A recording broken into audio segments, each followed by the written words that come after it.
Riprendiamo con il falchino che carica la tenerona. Guardate questa cosa, l'ulteriore telecomando, altro occhio oltre a questo che già conoscete. Idem per la parte posteriore, questo era quello già presente. Sicuramente quando vedrete questo video già troverete nel canale il video pippone super dettagliato di un prodotto pazzesco. Non vi dico per installarlo quanto è stata dura, ma è inutile dirvi che mi manca il mio tavolino dell'Ikea a 70 euro. Questa però è la nostra vita, l'abbiamo scelta, non stiamo qua a lamentarci, quindi saliamo tutti in sella direzione Perù.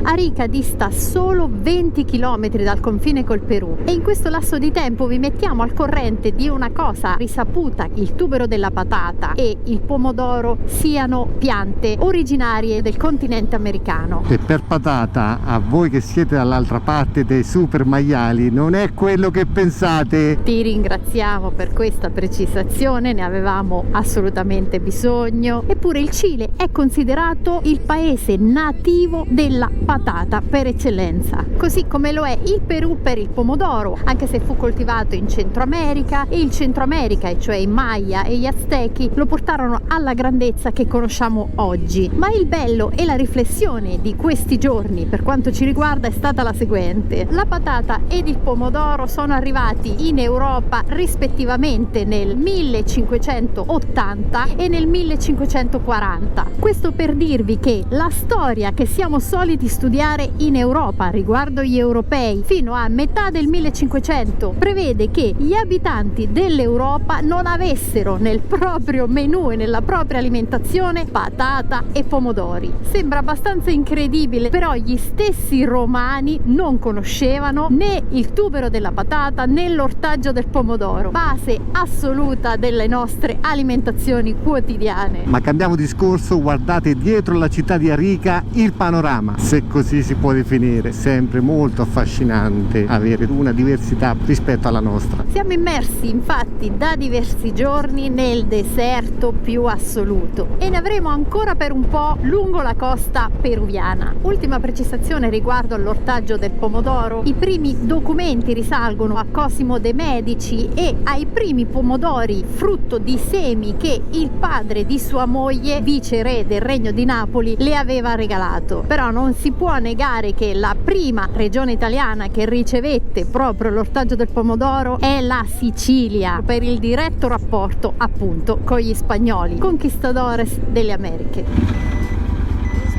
In questi giorni ho gonfiato le gomme, infatti l'allarme a 3,3 bar ora che siamo partiti e che è molto caldo. È semplicemente uno spunto di riflessione che vogliamo cercare di offrirvi, perché spesso, soprattutto nei tempi odierni, tendiamo a dare per scontato quello che abbiamo sempre avuto e pensiamo che sia sempre stato così e che in tutto il mondo sia così. Perù, 8 km, adelante chicos! Vedo la bandiera del Cile sventolare, quindi penso che ci siamo. Ora, come sempre, da capire quello che bisogna fare. Tacna? No, Tacna di là. Oh, Tacna, veicolo di là era. Veicolo liviano. Aspettate, già abbiamo sbagliato, infatti. Va bene, un chiodo per terra. Perro a salutare il nostro lasciare il Cile. Onestamente non capisco perché abbiamo evitato quello stabile, ma forse l'hanno fatto per snellire un po' l'ingresso, che poi alla fine siamo tornati sulla stessa identica corsia. Infatti ecco la fila dei camion, quindi dovremmo aver fatto la strada giusta. Il Cile ci ringrazia per la nostra visita. Sì, ma la dogana dove sta? Eccola qua. Controllo integrato. Per la prima volta ci accoglie la bandiera rosso e bianca peruviana, frontiera Santa Rosa per il Perù. Vi condivido il mio stato d'ansia. Ogni volta che si entra in un paese vi mette un po' di adrenalina. Aggiornamento veloce perché ci hanno bloccato nuovamente. Comunque ora siamo entrati, là in fondo c'è il Cile, da questa parte c'è il Perù. Abbiamo dovuto scaricare tutta la moto, praticamente lo stesso identico controllo che abbiamo negli aeroporti. qui e non aggiungo altro, ci siamo capiti, però bisogna provarle queste cose. Ora però altra cosa da fare, assicurazione per la moto. Vedete questa scritta SOAT? Non è altro che il seguro per la moto. Hai un marito assicurato, non so se è un affare per te, però dai. Informazione importante, in tutti questi baracchini la fanno, ma bisogna pagare in contanti. Dall'altra parte in fondo si può pagare con targhetta di credito. Ho fatto un po' di preventivi. L'assicurazione si può stipulare per una settimana, per un mese, per 6 mesi o per un anno.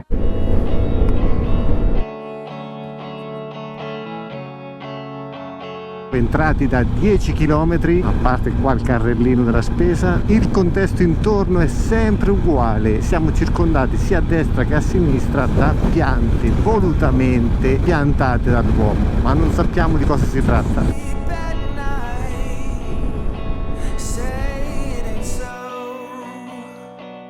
Guardate ora. Da lontano ci sembra di avvistare una serie di scatoloni quasi colorati, invece sono delle piccole casine, dei ripari.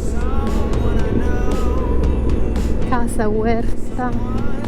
Sembrano delle case quasi preparate. Queste le riconosciamo, sono piante di ulivi, parte peruviana del deserto, molto più verde rispetto a quella cilena. Devono per forza sfruttare dei sistemi di irrigazione che probabilmente, dico molto probabilmente, si sono tramandati a partire dalla grandissima civiltà Inca. Bisogna dire con la massima trasparenza che per adesso la sensazione è quella di un certo degrado. La civiltà sarà millenaria, però per adesso la sensazione è quella che abbia avuto una battuta di arresto. E per darvi una localizzazione sulla mappa, bienvenidos a Tacna, 9 km per arrivare, quindi pensate già alla dimensione. Questa è la periferia, potremmo dire tranquillamente che assomiglia ad alcune zone del Marocco, case in costruzione che rimangono in costruzione per tantissimi anni. Anche qua mezzi Euro 6. Abbiamo preso una struttura leggermente fuori, ma ci fermeremo non tanto per visitare Tacna, bensì per lavorare. Non so se si possa fare questa operazione, ma la fanno loro, proviamo anche noi. Siamo arrivati. Ed entrambi i dispositivi ci dicono fine, destinazione raggiunta. Oggi tappa brevissima, ma se devo essere onesto siamo stanchi come dopo aver percorso 800-900 km. Questa dogana è stata veramente ostica. Non lo condividiamo spesso perché non si può tenere accese le camere, ma sono sicuramente esperienze da vivere per capirle. Far la fila, cercare di capire l'aspetto burocratico, cercare di capire tutti i passaggi, anche se a grandi linee si assomigliano. Ogni volta cambiano le norme, ti devi aggiornare, ti devi informare prima di entrare in un nuovo paese. Dipende inoltre dal paese perché ci sono doganieri più disponibili. Ora doccia meritata e andiamo alla scoperta di questo nuovo paese. Finestra che si apre in parte, non penso per la sicurezza ma per un errore di progettazione. Voglio condividere l'esterno perché la situazione è di una povertà che quasi fa male. C'è una vaga somiglianza con alcune città del Marocco. Siamo comunque in un deserto, anzi nel deserto più arido del mondo, il deserto di Atacama, che nella parte nord del Perù prende il nome di deserto di Sechura. Per noi è stata una tappa di trasferimento, infatti questa mattina ripartiamo tutti insieme per andare in una città coloniale a circa 5 ore e 30 di moto da qua. Un piccolo dettaglio interessante in relazione al posto da non utilizzare in caso di sisma. Ovviamente l'ascensore. E come sempre Tenerona ricaricata, pronta alla partenza. Io ve la mostro perché fa sempre la sua porca figura, più della moglie che si sta invecchiando. Claro. Che poi Sara ride quando gli dico che si sta invecchiando, ma che cosa c'è da ridere? Quando spegne poi piango. Mentre guardate la Tenerona super tecnologica. È o non è il top? Lasceremo quindi Tacna, dapprima città peruviana,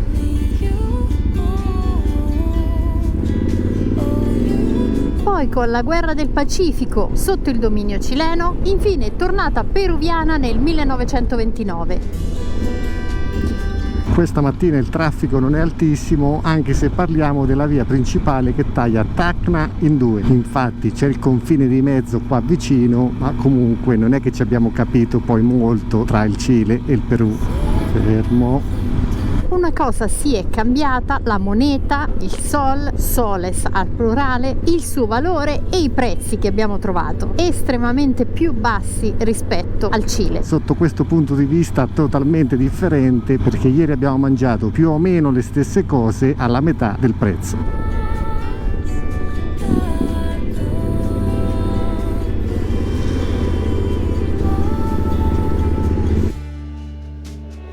La distesa della città di Tacna, circa 200.000 abitanti. Appena fuori, per così dire, dalle mura della città è il desierto. E questa cosa, lasciatemela dire, ha quel fascino intramontabile che a noi piace molto.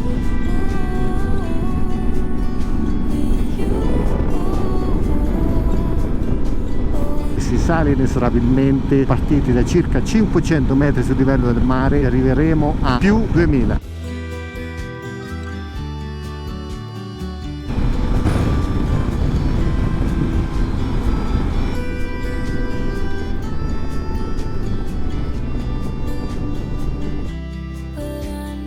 Aggiornamento veloce intanto che vi mostriamo la situazione intorno. Questa è una strada a pagamento, ma le moto non pagano, e circa 2 km fa abbiamo subito un controllo dell'aduana. Hanno controllato i documenti e ci hanno detto di proseguire perché è tutto ok.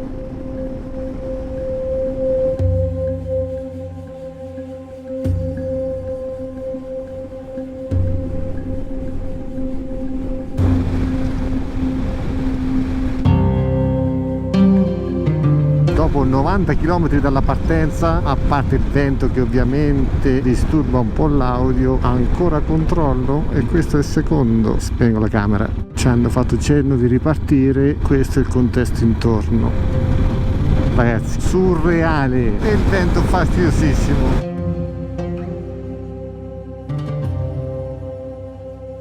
Addirittura passaggio a livello. Sembra o no di essere all'interno di un film western. Viene nessuno? No. Qua traffico, treno, sembra che non passa nada. C'era anche un cartello: se hai dubbi non sorpassare.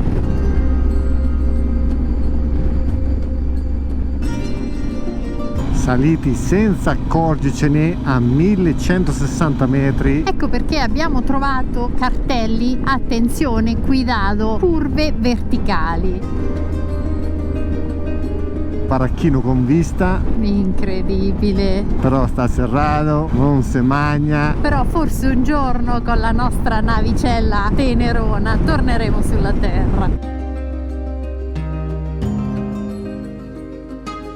Formazioni naturali quasi piramidali. Il primo verde in questo manto di sabbia e pietra. Benvenuti nella ridente cittadina di Moquegua. Sembra di essere teletrasportati in una delle tante oasi marocchine. Oggi è il terzo/quarto posto di blocco che abbiamo incontrato. Ci ho salutati e non mi hanno salutato. Non è molto positiva questa cosa. Il responsabile di tutto questo verde intorno è il Rio. Avevamo letto che c'erano molti vigneti e iniziamo a vederli. Oltre a continui pascoli, c'è l'acqua, c'è il mangiare, hai todo. Sono le 12:56 e dietro il maiale inizia a mandare messaggi subliminali con il mangiare. Non sai come, anche se c'era cibo per gli animali, magari qualcosina poteva essere ceduto anche a noi, però bueno. Con l'occasione andiamo a fare benzina e magari un piccolo snack. Perro enorme. In dollares? In dólares sí, acá está en 3.20. Ok, a casa viene? Sí, acá tenemos. Perro, ho fatto la piega.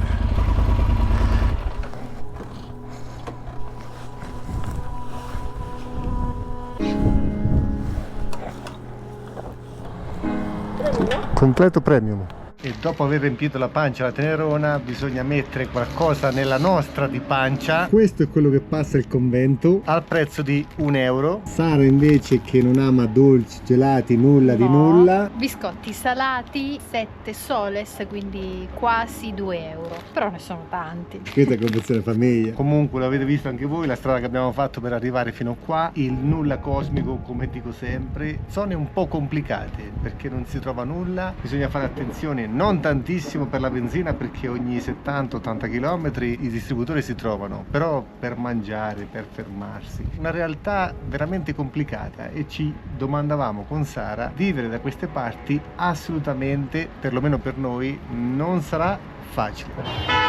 Poco dopo aver cominciato a mangiare è iniziato questo allarme di cui nessuno si cura. Ogni tanto si ferma, riprende, nessuno si lamenta. È l'allarme di un'auto. In Italia già sarebbero scoppiate le ecco, dobbiamo fare una cura di no stress qui in Sud America. Ripartiamo con subito il casello, direzione Arequipa, 215 km. Il tempo è di 3 ore e 17, quindi penso che la strada sia anche abbastanza lenta. Di nuovo 3 ore di deserto. Appena superato il cartello, prossimo distributore di benzina Arequipa, 212 km. Oramai, senza cercare più di tanto, iniziamo ad avere una sorta di sesto senso nel capire quando bisogna fare benzina.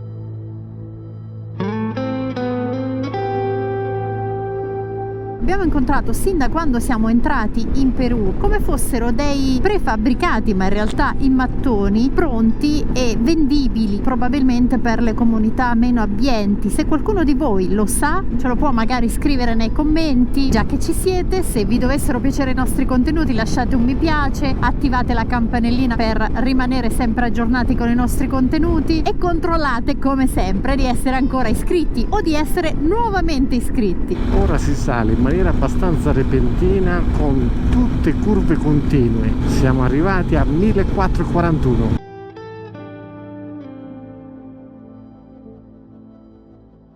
Visto il rettilineo, visto il contesto intorno, a Sara nell'auricolare ho detto: guarda dove ti porto, pensa all'amore che ho verso di te. Mi abbasso anche per farvi sentire meglio, visto il vento laterale. Pranzo saltato, ovviamente fatto per il suo bene, per il suo fondoschiena che sta invecchiando, bisogna in qualche maniera mantenerlo. C'è chi regala alla propria donna una buona cena da cracco, chi un viaggio alle Maldive, chi un diamante e chi fa sfatare una vita a Versailles. Guarda là in foto che panorama, oppure di qua puoi spaziare a 360 gradi. È pazzesco l'amore, come disse Cetto la qualunque, se qua ogni cosa è un problema. Quando ti capita una donna incontentabile, nada puedes hacer. In questo punto ogni casina è come se avesse un fazzoletto di terra che provano a coltivare, delimitato dalle pietre. Stamattina, intrapreso il viaggio, abbiamo visto anche un cartello grande riguardante una zona con opportunità agricole. Non sappiamo poi con quali risultati e per quale coltivazioni.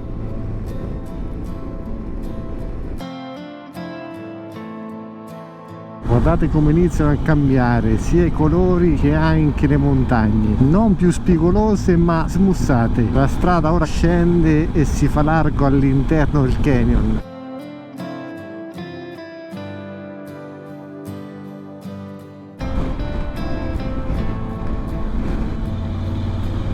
E da qui potrebbe scattare la domanda: ma dove vi portiamo? Questo tratto di strada è davvero impressionante.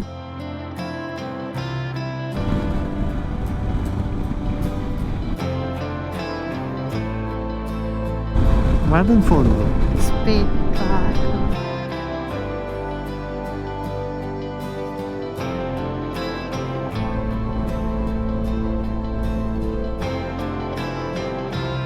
Ora il fiume è quasi in secca, pensate che possa essere quando è in piena e la strada scende fino quasi a sfiorarlo. Siamo a 180 metri sul livello del mare, ragazzi. L'acqua che scorre e la vita che ritorna. Paesino lungo il cammino, camion con i musi lunghi che mi fanno letteralmente impazzire. Dobbiamo per forza di cose risalire.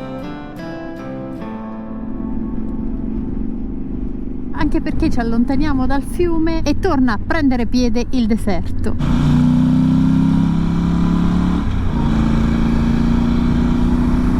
Stiamo andando perpendicolari alle Ande, quindi verso l'interno. Il cielo è un po' più grigio, abbiamo solo 44 km, speriamo di non prendere pioggia. Parlando di povertà, bisogna anche condividere queste situazioni, ovvero tantissima immondizia a cielo aperto nelle periferie delle città.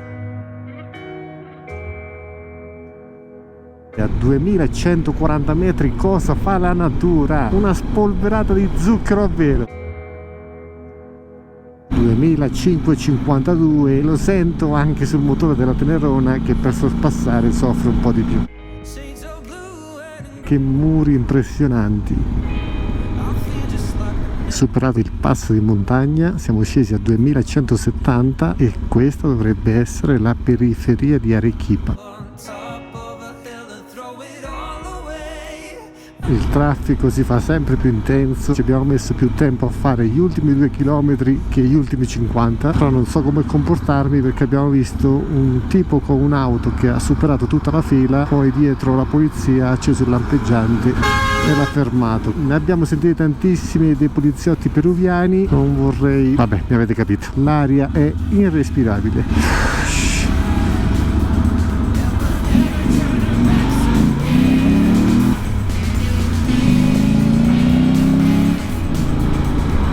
Ma poi suonano, a chi suonano? Quell'atmosfera rilassata famosissima del Sud America nelle grandi città va a farsi friggere. Se passiamo all'interno invece dell'esterno. Intanto vi aggiorno, per 1 metro non siamo a 2003. Comunque avere uno schermo per il navigatore e lo schermo che ti dice chi c'è dietro con un angolo di visione molto ampio non è male. Magari lasciamo la strada principale che c'è meno traffico, forse. Dovremmo essere vicinissimi e dovremmo anche essere vicino al centro, infatti vedo qualcosa di interessante là in fondo. Dai, siamo arrivati da chiedere ora dove hanno il parcheggio. Vamos a preguntare. Moto parcheggiata al sicuro e adesso veloci alla visita di Arequipa, ma per questo lasciamo lo scettro al prof, anche perché non è che posso fare tutto io. Ci addentriamo nel Callejón del Solar, uno dei più suggestivi quartieri di Arequipa, e capirete perché viene chiamata la Ciudad Blanca.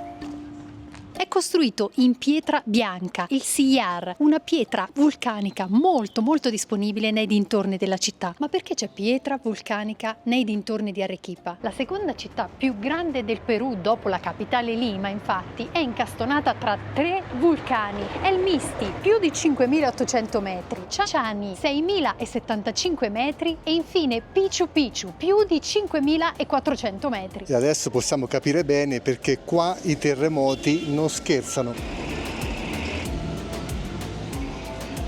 La sua posizione è infatti emblematica e nel corso dei secoli è stata ricostruita più volte. C'è in effetti un elenco molto lungo e terrificante sull'entità e sulla frequenza dei terremoti nel corso dei secoli. 1555, 1582, 1784, 1821, 1948, 1958, 1960, 1979 e l'ultimo di entità 8.4 2001.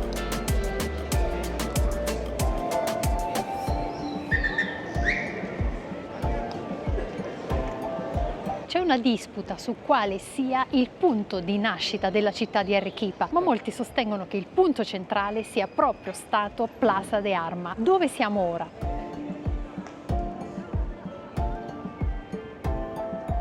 Oggi è sabato e la piazza è piena di gente, ma questa è un'abitudine dei peruviani di parlare e manifestare in tutte le piazze, anche se le vie che convergono in questa piazza a metà del 2015 sono state chiuse per favorire il turismo, non senza polemiche. La data della sua fondazione viene fatta risalire al 15 agosto 1540. La piazza è contornata su 3 lati da colonnati doppi, mentre il quarto lato è interamente occupato da un'enorme cattedrale, la più grande di tutto il Perù. Uno dei 2 campanili che vediamo oggi nel 2001 venne completamente distrutto, l'altro divenne pericolante, ma un anno dopo tutti e 2 erano di nuovo al loro posto. Peruanos? No, Alemani. Hola, hola, from Taiwan. You are working here in Arequipa? In a German school. You are teaching German.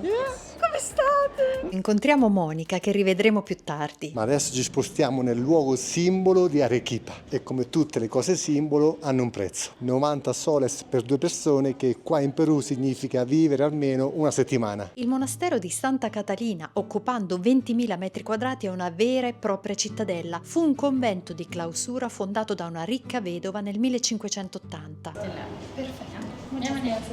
Scarichiamo la guida tramite il QR code. E si inizia il giro dal locutorio. La sala dove le monache di clausura di ogni ceto sociale ricevevano visite e dove una doppia griglia in legno impediva il contatto fisico. Quella dove ricevevano personalità importanti e l'arco del silenzio, che serviva a ricordare la vocazione alla preghiera e alla penitenza. Il chiostro degli aranci, che prende il nome dalle piante del frutto, ammalia col suo blu indaco e le 3 croci allineate.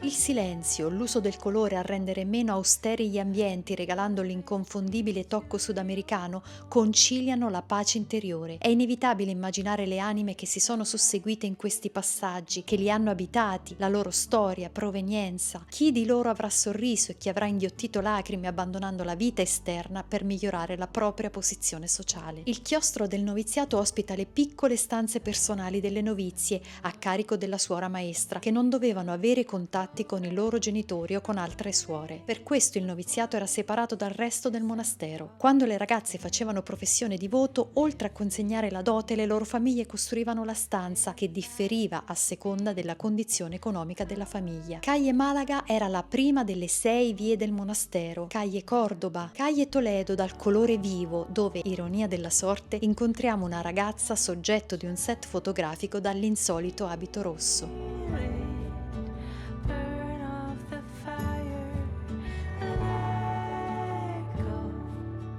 Saliamo i gradini per raggiungere il balcone dal quale ammirare, nonostante un cielo nuvoloso, la città di Arequipa che respira fuori dalle mura del convento. Usciti da questa città nella città, oggettivamente se venite ad Arequipa non dovete mancarlo. Voglio dirvi il mio punto di vista, o meglio il nostro punto di vista. Ci piace pensare più all'arte che rappresenta che alle sue origini, mettiamola così. Però adesso, dato che siamo masochisti, guardate dove vi portiamo. Praticamente da nessuna parte, perché avete sentito il rumore di sottofondo, hanno chiuso in questo istante. Questo è il bello della diretta, ci hanno chiuso le porte della cattedrale più grande del Perù proprio davanti al muso. Ve la volevamo mostrare perché ci sono dei riferimenti abbastanza internazionali. È una delle neanche 100 chiese che può esporre la bandiera del Vaticano in tutto il mondo. L'altare e le 12 colonne che rappresentano i 12 apostoli sono in marmo di Carrara, italiano. Il lampadario in stile bizantino arriva dalla Spagna e il pulpito dalla Francia. C'è anche una precisazione da fare. L'organo, che si pensa sia il più grande del Sud America, è stato spedito dal Belgio nel 1870, ma durante il trasporto ha subito dei danni, per cui per alcuni anni addirittura i fedeli hanno dovuto subire le stonature dell'organo stesso. Detto questo, e lo facciamo solo ed esclusivamente per voi, vi portiamo in un'altra chiesa, cioè la Iglesia della Compagnia, che nonostante sia piccolissima, in tantissimi giudicano come più bella addirittura della cattedrale. Ed io vi leggo nel pensiero, so benissimo che non vedete l'ora di vederla. Eccola qua all'eschina, ma scherzi a parte, sarà aperta?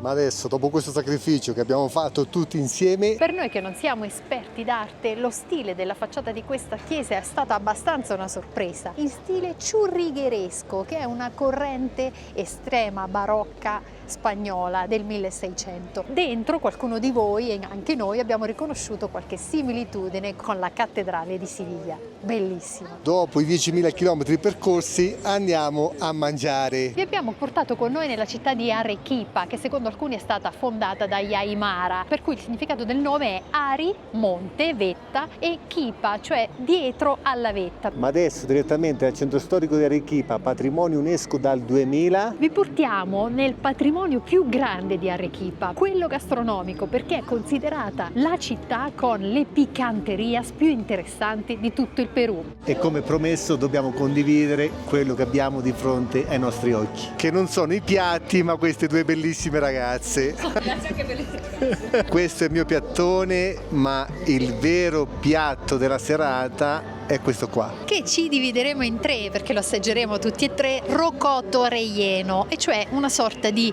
peperone piccantissimo ripieno di carne, formaggio. Non lo so se abbiamo fatto bene, ma c'era da provarlo, ragazzi, c'era da assaggiare. Però c'è anche il piatto di Monica. Zuppa. Adesso la assaggeremo e vi sapremo dire.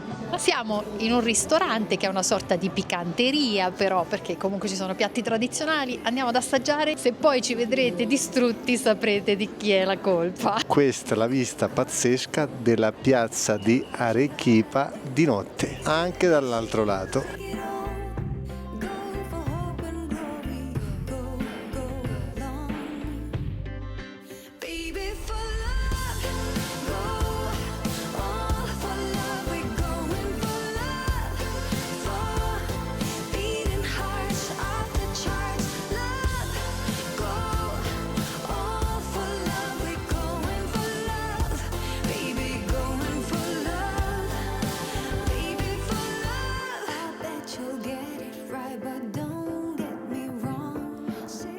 Say what you got.